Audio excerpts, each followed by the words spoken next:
As the U.S. is attempting to flatten the curve, the infection curve, our Meg Tirrell is looking at what lessons we can learn from China and Italy. Meg.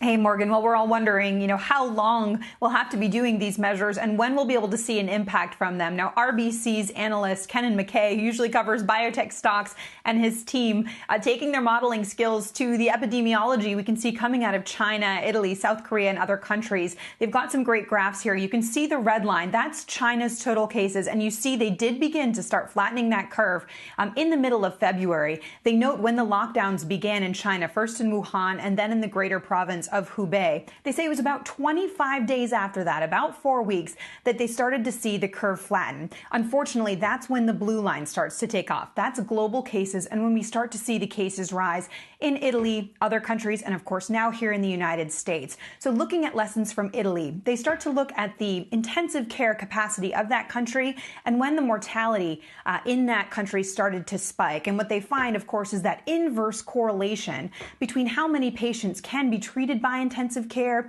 as the case numbers rise and more severe patients are in the hospital, and that mortality rate spiking. Now, they created a calculation essentially for that capacity, and they plugged in the U.S. numbers. And what they found is under different scenarios, their base case scenario right now, that's the orange line here, we're going to hit the capacity in the United States of our intensive care units in early April. And that's with even more stringent measures than we currently have right now.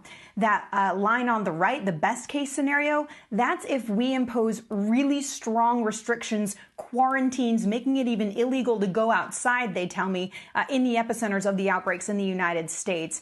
Then they could really start flattening the curve. But these models assume we do more than we're doing right now, Morgan and Carl. Wow, when a picture is worth 1,000 words.